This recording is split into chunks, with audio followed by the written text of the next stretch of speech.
Oke, sampai di tempat Pak Abdul Muthalib meninggal. Kemudian dirawat pamannya Abu Thalib. Pamannya merawat Rasulullah pertama kali adalah mat koyang wedhus. Apa?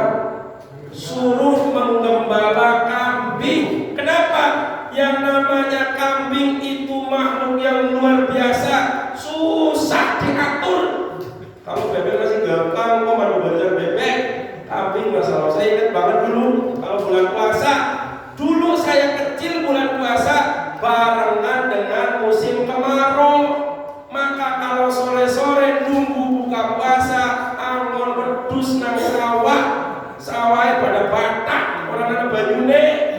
Musim kemarau ketiga.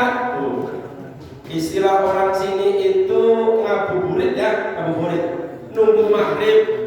Itu kambing udah saya bilangin kita sambil tadarus bawa Quran gitu kan. Dus aku tuh terus dela aja ngedak. Terus bilangin, di bawah pohon udah, nanti udah apa udah. Singgo gawe tiker, rasa yang lapangan nang pinggir kali, jago baca Quran sore-sore, dosnya harus diumbar. Udah dibilangin dus aja ngedak, kamu tuh baca Quran disit. Baca Quran baru dapat berapa lembar, udah wedhus yang ngendi. Oh pada rendang, kacang lembar pada dipahami wedhus. Artinya apa?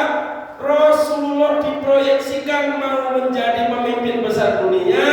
Latihan kepemimpinannya diantaranya kudu angon wedhus, miara kambing, lulus angon wedhus, lulus miara domba, insya Allah lulus bisa menjadi pemimpin. Hanya itu mungkin sekarang yang jadi menteri, yang jadi anggota DPR, takoni jajal. Rika biar tahu angon wedhus apa orang. Iya bilang wedhus, pantasan sih jadi anggota DPR. Wedhus, ilmu leadership. Kemudian belajar bisnis. Rasulullah. Singkat kita lompat sampai usia 25 tahun. Bisnis Rasulullah sudah mahir. Maka ada perempuan kaya raya kepincut sama Rasulullah, yaitu perempuan janda randa yang bernama Siti Khadijah. Umurnya pira? 40 tahun. Rasulullah umurnya 25 tahun. 40 tahun tapi Siti Khadijah masih luar biasa. Nah bojone dhewek ya 40 tahun wis mulai menurun. Tuh nikah. Setelah terjadi lamaran ceritanya itu naksir kalau Rasulullah. Maka Siti Khadijah ngomong sama teman perempuannya, tolong kirim salam buat Muhammad. Salam. Emang sekarang kalau WA itu ada dulu nggak ada. Tuh, singkatnya terjadi pernikahan. Maharnya adalah 40 unta muda. 40. Kalau diibaratkan disamakan unta itu dengan sapi yang bagus, sapi lemusin. Sapi lemusin harganya 30 juta sampai 50 juta. Ping 40 kira-kira ketemu pira? Banyak. Banget. Iya 50 juta kali 40 ya banyak lah, banyak. Itu mahalnya Rasulullah saat menikahi Siti Khadijah. Maka jangan kecilkan umat Islam ya, paling santri. Nikah sama santri, paling mahalnya kita kuning. Kalau enggak Al-Quran, alat sholat paling pol. Kadang-kadang cuma Fatihah doang. Mahalnya apa?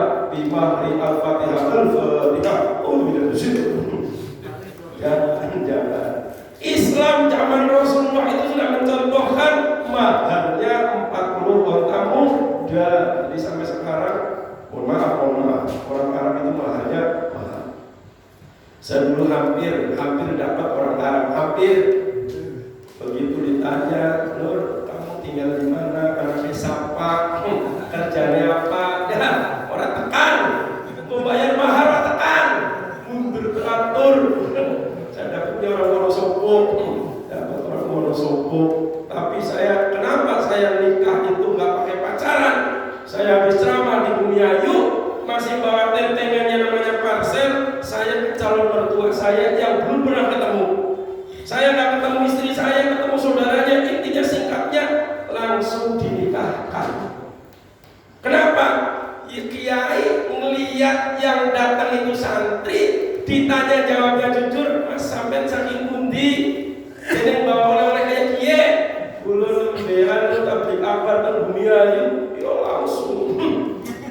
Pas memantune aku kiye pas kayak kiye lah, kira-kira begitu. Langsung. Alhamdulillah itu pernikahan. Nikah dengan Siti Khadijah, bisnisnya tambah berkembang. Dua kekuatan bisnis menjadi satu, berkembang pesat. Kaya raya Rasulullah menikahi Siti Khadijah. Saat umur 35 tahun, jiwa kepemimpinannya mulai di situ dilihat oleh banyak orang. Saat itu banjir bandang. Kalau kita lihat kota Mekah itu lembah, sana itu bukit, ya kan bukit. Jadi kalau banjir ya banjir ini kan kabeh. Ka'bahnya kebanjiran, maka berantakan. Oleh kepala-kepala suku setelah musyawarah, Ka'bah perlu direnovasi tanpa merubah bangunan awal, dibangun direnovasi. Tinggal ada satu batu yang sangat keramat, namanya Hajar Aswad. Semua suku merasa paling berhak. Suku saya paling banyak, suku saya paling tua, suku saya paling terhormat, yang paling berhak meletakkan Hajar Aswad. Pada rebutan, pada berantem, pada paidon. Maka kemudian salah satu kepala suku yang paling dihormati naik ke panggung. Pokoknya, suku mana pokoknya? Siapa besok pagi yang pertama melewati pintu Ka'bah, itu yang paling berhak meletakkan Hajar Aswad. Besok dilihat sama orang sana. Oh, Rasulullah itu lewat pertama, Rasulullah paling berhak. Ketika Rasulullah yang pertama, yang lain taslim semuanya terima. Orang dialami, orang paling jujur, paling disenangi. Rasulullah kalau kayak saya langsung aja lah. Mana Hajar Aswad yang ada? Saya langsung taruh Nurholis. Kira-kira kalau saya begitu. Rasulullah enggak. Suku-suku dipanggil. Ayo perwakilannya berangkat sini. Rasulullah gelar sorban, batunya diangkat di atas sorban. Semua perwakilan suku megang sorban, diangkat barang-barang diletakkan pada tempatnya. Itu jiwa kepemimpinan Nabi, supaya tidak satu sama lain saling gontok-gontokan. Hajar Aswad taruh di atas sorban, dipanggil. PKS mana PKS? Ya sebelah sana. P3 sebelah sini. PKB sana. PDI sebelah sini. Maka NU Muhammadiyah rame-rame. Semuanya merasa terwakili, ikut meletakkan Hajar Aswad. 35 tahun. Umur 37 sudah mulai banyak memikirkan umatnya yang jahiliyah. Maka sudah mulai naik ke gunung namanya Jabal Nur. Di Jabal Nur dari puncak turun kira-kira 15 meter. Di situ ada lereng batu, lereng gunung, ada celah batu begini bentuknya. Bukan gua, cuma orang Arab menamainya Hor Hiro, gua Hiro. Kalau ke sana sampai puncak turun kira-kira 15 meter, kemudian masuk celah batu lagi. Ada batu sama batu, kalau orang hamil nggak bisa. Tapi walaupun gendut laki-laki bisa dipaksain mepet-mepet begini saya bisa. Nah sampai setelah lewat itu di situ ada tempat kira-kira berdiri 15 orang cukup. Di depan ada celah batu namanya Gua Hiro. Muatnya berapa orang? Satu orang berdiri. Ini saya sholat mutlak di situ, sholat mutlak Allahu Akbar. Satu orang yang lain udah nggak bisa. Saya sholat jangan terlalu ke depan, kalau ke depan kejedot, mundur dikit. Orang lain nunggu banyak. Nah, saat duduk di Gua Hiro, di situ di depan ada bolongan, ada lubang. Yang dengan lubang ini terlihat jelas kota Mekah secara keseluruhan. Maka logikanya saat itu Rasulullah merenung, nyepi, bersemedi, kholwat. Bahasanya kan banyak ya. Oh, jawabannya semedi apa semedi? Bertapa di situ bertapa. Memikirkan umat, mencari solusi, minta pertolongan Allah sambil melihat langsung kondisi real masyarakat Quraisy, masyarakat Mekah yang jahiliyah. Itu ada bolongannya. Insya Allah nanti Bapak bisa ke sana semuanya. Amin. Karena jangan lepaskan, jangan lupakan ziarah ke Jabal Nur. Di situ ada namanya Gua Hiro. Sampai 3 tahun. 3 tahun itu maksudnya waktunya.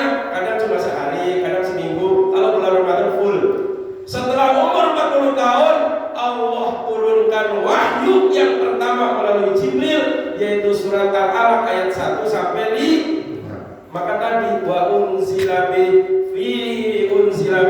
hari Senin itu saya mendapatkan wahyu. Itu 40 tahun. Singkatnya sampai 13 tahun ayat turun. Surat-surat itu turun namanya surat Makkiyah. Surat Makkiyah yang isinya pembenahan tauhid, menyelamatkan masyarakat Quraisy dari syirik. Nah, di usia kira-kira 51, pamannya Abu Thalib usianya sudah 85 tahun meninggal dunia. 3 bulan setelah itu istrinya Rasulullah Siti Khadijah juga meninggal. Maka tahun itu dalam sejarah dikenal dengan istilah Amul Husni, tahun duka cita. Saat Rasulullah mengalami duka cita, dihibur sama Allah, di Isra dan Mi'rajkan ke Baitul Maqdis, kemudian Mi'raj ke Sidratul Muntaha, mendapatkan perintah sholat, singkatnya 5 waktu. Setelah itu berapa? 1 tahun berikutnya hijrah. Tadi bapaknya Rasulullah dimakamkan di Madinah. Maka Rasulullah saat minta petunjuk sama Allah, mau hijrah kemana, membangun basis dakwah di mana yang lebih kondusif, ditujukan Madinah, pindah. Ini strategi yang harus kita miliki. Ilmu strategi dan taktik. Saat hijrah, Rasulullah sudah punya rencana yang matang dan terukur. Maka Rasulullah perintahkan sahabat Ali, kamu Ali tidur di tempat tidur saya. Karena berita Rasulullah hijrah sudah tercium sama kafir Quraisy, tidur di situ. Maka saat Rasulullah itu keluar dari rumahnya yang sudah dikepung oleh masyarakat jahiliyah yang kafir, masyarakat Quraisy, preman-preman Quraisy kepung, Rasulullah baca surat Yasin ayat yang ke-9. Apa coba bacaannya? Yasin kan apa? Apa coba? Ya. Surat Yasin ayat ke-9. Ya. Yasin wal Qur'anil Hakim innaka minal mursalin ala siratal mustaqim tanzilul azizir rahim lidhunzira qauman ma unzira aba'uhum wa hum ghafilun. Apa coba? Ya. Wa ja'alna min baini aydihim saddan wa ja'alna min baini aydihim saddan wa min khalfihim saddan fa absaynahum fa hum la yubsirun. Matanya dibutakan. Itu doa, usaha ruhiyah. Fisiknya Rasulullah ngambil pasir, disebarin ke muka orang-orang kafir Quraisy. Maka orang kafir Quraisy kelilipan apa? Kelilipan kena pasir, gak lihat. Rasulullah keluar. Saat di luar ada salah satu kafir Quraisy ngelihat, maka kasih, kalian ngapain? Muhammad udah keluar, ngapain ditunggu-tunggu? Nggak percaya, masuk itu. Di dalam masuk ke yang namanya kamar Rasulullah yang ditemukan sahabat nggak bakalan dibunuh sahabat Ali karena anaknya Abu Thalib udah berani. Abu Thalib sangat disegani. Nah, kemudian ngajak Abu Bakar. Kalau kita di kota Mekah, yang namanya Yasrib, Madinah itu sebelah utara. Ini sebelah utara mana? Sebelah utara mana ini? Utara. Kota Mekah di sini. Yasrib, Madinah sebelah utara. Orang Quraisy tahunya Muhammad lari ke utara. Tetapi Rasulullah punya siasat justru lari ke selatan, ke arah Jabal Sur. Itu namanya siasat. Orang yang ngejar lari ke utara, ke Yasrib, Rasulullah larinya ke selatan. Itu siasat. Lari ke selatan, naik ke atas Jabal Sur 2 kali lipat lebih tinggi daripada Jabal Nur, lebih terjal. Karena kalau ke Jabal Sur itu belum ada jalan yang dibangun sama pemerintah Arab Saudi. Jalannya itu batu masih alamiah. Sampai di atas ketemu gua yang benar-benar gua, namanya Horsur, muat 15 orang muat. Tetapi nggak bisa berdiri, duduk begini, duduk. Kalau berdiri kejedot. Jadi orang sholat sunat di gua Sur sambil duduk. 3 hari saat orang kafir ketika disebar cari Muhammad sampai dapat hadiah 100 orang dicari. Itu orang kafir Quraisy ada yang sudah lewat. Abu Bakar sempat panik, ya Muhammad,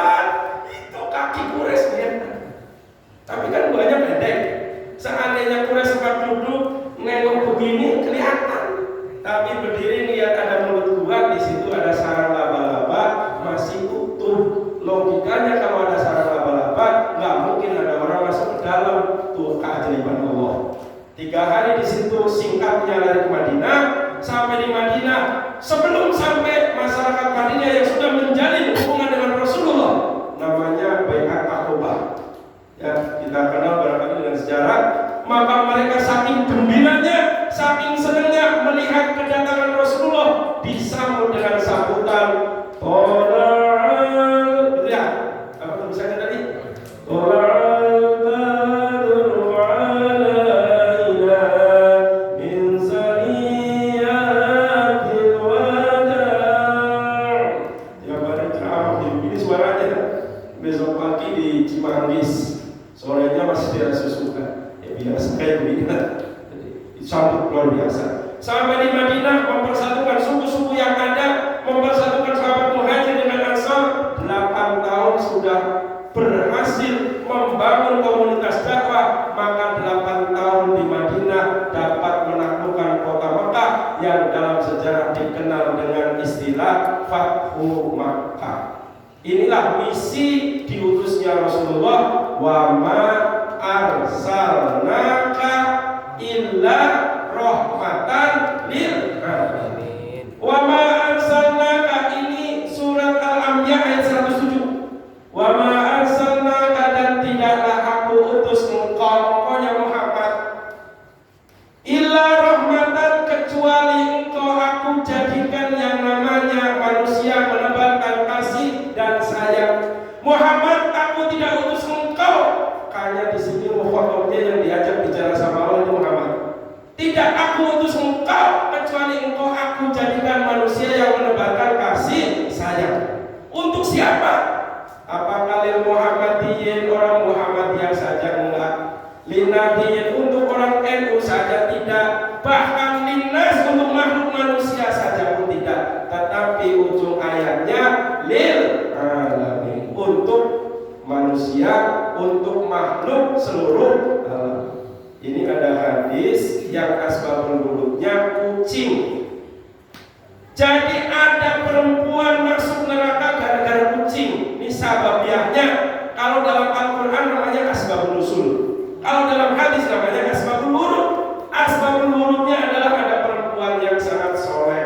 Soleh sebenarnya loyal sama suami, setia sama suami. Maka saat suami pulang dihidangkan masakan yang enak. Mau dihidangkan makanan itu diambil kucing. Besok masak lagi yang lebih spesial, mau dihidangkan suaminya dimakan kucing. Sampai 3 kali. 3 kali dihidangkan diambil kucing. Kesel sama kucing, kucingnya dikejar-kejar, ketangkap dimasukin kandang, dikunci. Sehari lupa, 2 hari lupa, seminggu lupa, berhari-hari lupa, gak kasih makan, gak kasih minum, kucingnya mati.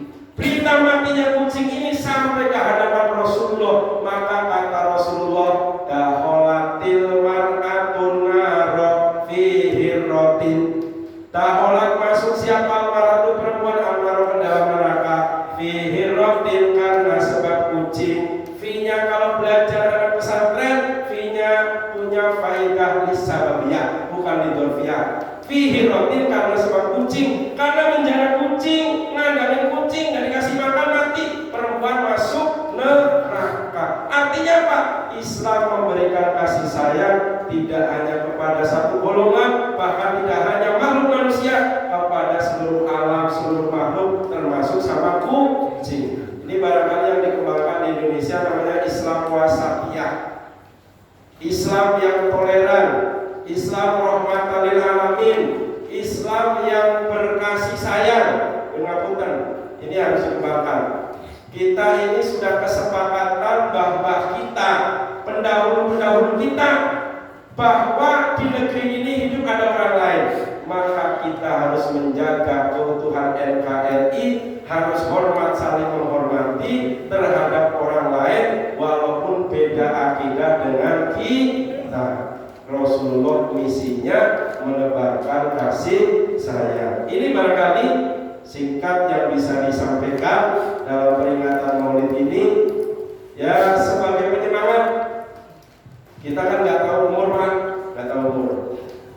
Bisa sehari lagi, bisa bisa 10 hari lagi, bisa sebulan lagi, bisa setahun lagi, maunya sih 1000 tahun lagi. Nah, sudah enggak punya enggak kita bekal untuk akhirat? Oh Pak Ustadz, saya dulu enggak pondok, saya dulu enggak sekolah madrasah, saya belum ngaji dulu Pak Ustadz. Mumpung masih dikasih kesempatan umur, yuk kita manfaatin, jangan sampai terlewatkan umur kita manfaatkan buat ngaji.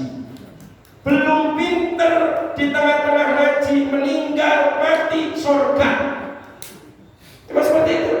Barang siapa yang berjalan ke pengajian, di tengah jalan kemudian seumpama kecelakaan matinya mati syahid, maka mohon maaf, mari musola yang sudah dibangun bagus seperti ini, jangan cuma bagus bangunannya, pengajiannya sudah padat, jamaahnya sudah banyak, yuk kita lebih ramaikan lagi, yuk kita lebih perbanyak lagi, supaya bangunan ini lebih bermanfaat dan supaya sekampung ini satu pun tidak ada yang masuk neraka. Amin ya rabbal Al-Fatihah.